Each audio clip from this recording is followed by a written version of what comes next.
여러분 일명 조두순 사건 기억하시죠? 2008년이었습니다. 당시 57세 남성이 고작 8살이던 여아를 처참하게 성폭행한 사건입니다. 근데 그 당시 더욱 사회적 공분을 샀던 건 재판부가 조두순이 술에 취해서 심신미약에 빠졌었다는 이유로 검찰이 구형한 무기징역보다 훨씬 낮은 징역 12년을 구형했다는 사실 때문이었습니다. 이후에 조두순은 복역을 했고요. 2020년 12월이면 출소를 한답니다. 예, 벌써 세월이 이렇게 흘렀네요.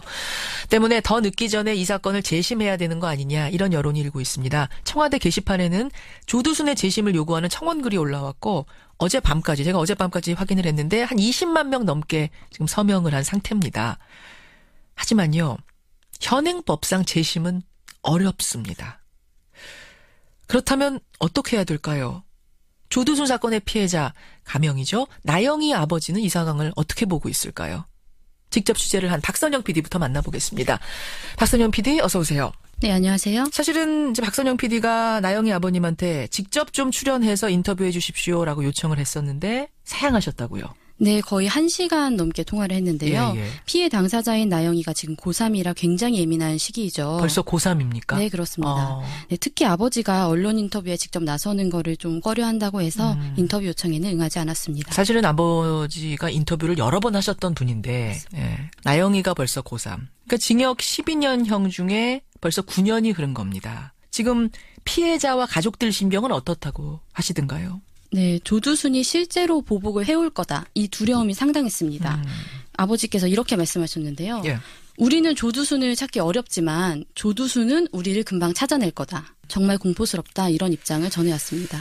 그 사실은 2013년, 그러니까 조두순의 12년 형량 가운데 한 5년이 지났을 즈음에 뉴스쇼에서 나영이 아버님하고 인터뷰를 한 적이 있었습니다.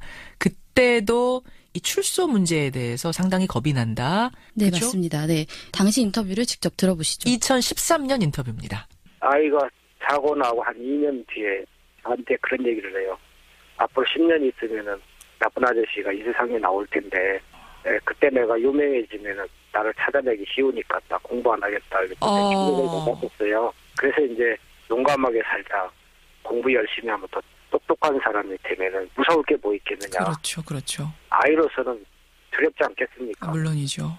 예, 2013년 나영이 아버지와의 인터뷰였습니다. 사실은 2009년에 말이죠. 이규남 법무부 장관이 영구 격리를 시키겠다. 이런 구두 약속을 한 적이 있습니다, 여러분. 근데 그건 그야말로 빌공짜 공약이 된 겁니까?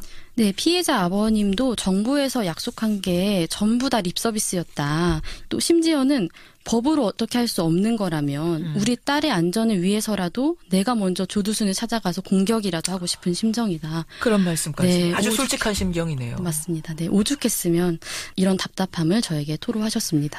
인터뷰에 육성으로 나서지는 못하지만 국민들에게 꼭 하고 싶은 말이 있다 하셨다면서요. 지금까지 이렇게 긴 시간 동안 응원해 주신 국민들에게 제일 먼저 감사하다는 말씀을 꼭 전하고 싶다. 예. 가장 중요한 거는 이제 나영이가 안심하고 살 수 있는 세상을 만들어 달라. 네, 이렇게 당부하셨습니다. 적극적으로 피해자를 보호하는 대책을 마련해 달라. 예. 나영이 아버지의 심경을 어제 취재한 뉴스쇼 박선영 PD였습니다. 수고했습니다. 감사합니다. 사실 법에는 일사부재리 원칙이라는 게 있죠. 동일한 행위에 근거해서 동일한 범죄에 대해서는 2번 유죄 판결을 하지 않는다는 겁니다. 따라서 당시 사회적으로는 참 납득하기 어려운 판결이었지만 이 재심을 한다는 건 법적으로는 불가능합니다. 그렇다면 다른 대안이라도 마련해야 하지 않겠느냐 이렇게 나선 분이 있습니다. 더불어민주당 표창원 의원 연결을 해보죠. 표 의원님 나와 계세요. 네, 안녕하세요. 술을 마셔서 제정신이 아니었다. 심신미약이 인정되면서 징역 12년. 어떻게 이런 끔찍한 사건에 징역 12년밖에 안 나왔던 거죠?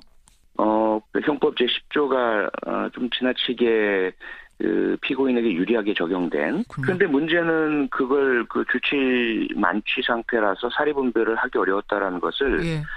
범죄를 저지른 피고인의 주장만으로 받아들인다는 것, 그건 아니거든요. 그 당시에 범행 직후에 뭐 잡아서 음주 측정을 하거나 이런 건 아닌 거죠? 기록이 없는 아니죠. 거죠? 아니었죠. 그다음에 범행의 방법을 보면 사리분별 못하고 정신없이 행해진 범죄라고 볼 수 없거든요. 어떤 면을 보면서 그런 생각을 하셨어요? 등굣길에 잠복하고 기다리고 있다가 예. 다른 사람에게 이상하게 눈에 띄지 않는 방법으로 근처에 있는 빌딩으로 데려갔거든요. 예, 예. 그리고 나서 행해진 그 범행, 그 범행 자체의 잔혹성만 보면 이게 제정신 가진 인간이 할 수 있나라는 의문을 가질 수는 있지만 예. 그 전반의 범행은 대단히 치밀했고 그 이후에 자신의 흔적을 남기지 않기 위한 증거인멸 행동도 했고요. 예를 들어서 수돗물을 틀어놓고 갔죠. 화장실 바닥에 그렇습니다. 흥건하도록. 그렇습니다. 맞아요.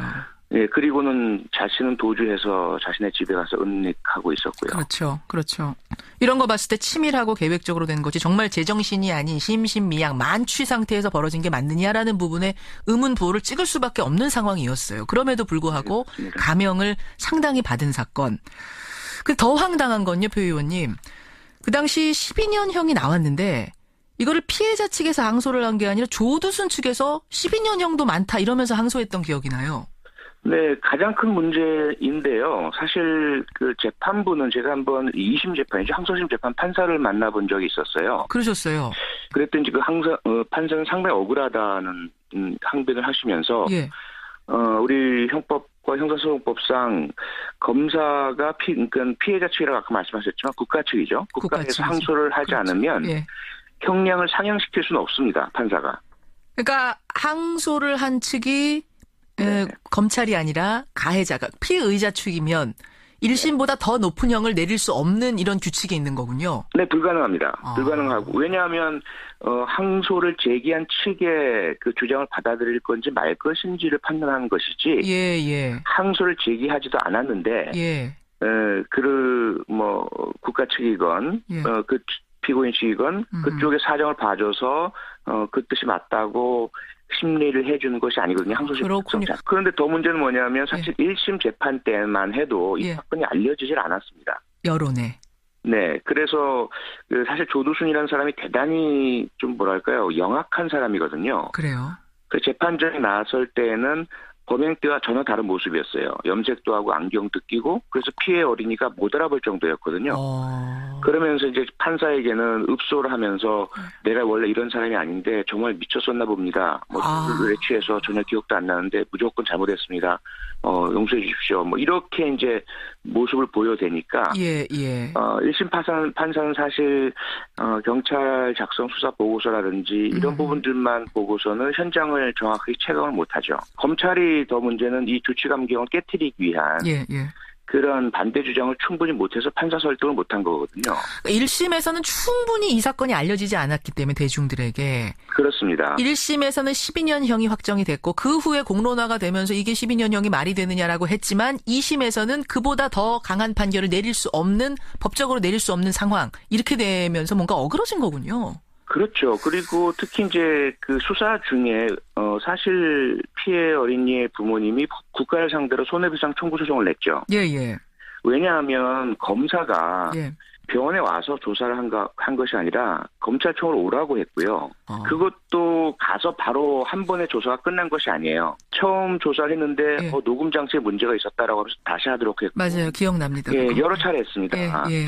그렇게 하고 나서 이제 항소심에서는 사건이 알려지면서 범행의 실상이 더 적나라하게 드러나고 예. 이건 도저히 있을 수 없는 주치감경을 받아들여서 안 된다는 여론이 확산됐는데 예. 이미 검찰이 항소를 하지 않은 상태라서 2심 재판부는 도저히 어떻게 할 수 없는 상황이었던 겁니다. 항소를 그 늦게 나중에 다시 하면 안 돼요? 그런 건 방법이 없습니까? 아니죠. 이미 그 항소 기한이 끝나버렸고 항소심이 열린 상태에서는 항소를 할 수가 없습니다. 방법이 없는 거죠. 네. 되돌릴 수 없는 상황. 네. 그렇게 된 겁니다, 여러분. 그렇게 해서 12년형이 확정된 거고 지금 9년이 흐른 겁니다. 그런데 이대로 조두순이 출두해서는 안 된다라는 여론이 지금 일기 시작했고요. 청와대 청원글에 20만 명이 넘게 참여를 했습니다. 재심을 하자는 건데 법적으로는 재심도 막혀 있죠. 불가능합니다. 불가능이죠. 네, 원천적으로 불가능하고 헌법적으로 불가능합니다. 여러분들 중에는 재심 있었던 적 있지 않느냐 역사에서 보면 라고 하실지 모르지만 그런 경우는 무죄가 확실한데 억울한 옥살이를 한 피의자 그런 경우에 한해서 아주 이례적으로 재심 판결이 있었던 거지 그 외에는 불가능한 거죠. 네, 유죄 판결을 받은 그 범죄자죠. 예, 예. 그가 억울하다는 개인의 인권을 회복하기 위해서 예. 재판에 대해서 다시 한번 심리를 해달라. 특히 그 당시 재판에서 밝혀지지 않았던 새로운 증거가 나타났다든지. 예. 새로운 목격자가 나타났다는 전제 조건이 있어야만 재심이 가능하고요. 예. 무죄 판결을 받았는데 다시 유죄를 하겠다. 국가가 원하는 재심은 불가능합니다. 그건 불가능합니다. 피해자가 나 지금 유죄로 옥살이하고 있는데 사실 무죄다라는 게 확실한 증거를 가지고 오면 그때 재심이 가능한 거라 이 경우는 해당이 안 됩니다. 네, 그렇습니다. 그러면 표 의원님, 이 3년밖에 안 남았고 피해자가 이렇게 떨고 있고 어떤 대안이 가능할까요? 유일한 대안은 보완 처분입니다. 보완 처분이 뭐죠? 처벌은요. 형사처벌은 과거에 행해진 범죄에 대해서 벌을 내리는 것이죠. 예. 교도소 수감이라든지. 그런데 그렇죠. 보완 처분은 미래에 발생할 수 있는 위험을 막기 위해서 내려지는 행정적인 제재입니다. 지금 우리가 흔히 알고 있는 것은 전자발찌를 찬다든지 또는 신상 공개를 한다든지 화학적 거세를 한다든지 이런 것들이잖아요. 그렇죠. 그중에 일부도 전자발찌 부착도 조두순에겐 부과가 되어 있긴 한데요. 문제는 전자발찌만 찬다고 해서 행동에 대한 제재를 할 수는 없는 거죠. 그렇죠. 어디에 있는지만 알 수 있을 뿐이거든요. 그렇죠. 그래서 지금 대단히 불안해하고 계신 거고요. 자기가 공부를 하고 있는 건데 이 보완 처분에 대해서 새로운 입법적인 조치만 대안만 마련된다면 거주지를 제한한다든지 또는 보호 관찰 아주 타이트한 1:1 보호 관찰관의 관찰과 지도가 가능해진다든지. 근데 조두순 같은 경우에는 이미 판결이 끝난 상황인데 소급해서 적용이 가능할까요? 소급이 아닌 거죠. 아닌 겁니까? 네. 그러니까 이제 지금 우리는 이 성폭력 범죄 처벌에 관한 법률 등의 보완 처분을 내릴 때에 범죄 이후 그 재판을 받을 때에 내리도록 하고 있습니다. 그렇죠. 그런데 원래 보완 처분 취지에는 사실 맞지 않는 거예요. 그건 오히려 형벌을 많이 주고 싶은데 형벌을 많이 못 주니까 부가해서 이러한 추가 처분을 하겠어라는 그런 모습이잖아요. 오히려 그것이 이제 이중 처벌의 위험이 있는 거죠. 그게 아니고 보완 처분은 미래를 향해서 잠재적 피해자를 보호하기 위해서 행해지는 보호 조치이기 때문에 출소 전에 이루어져야 합니다. 근데 지금 법상은 그렇게 안 되는 거 아니에요? 안 되죠. 그래서 제가 지금 면밀한 법적 검토를 하고 있고요.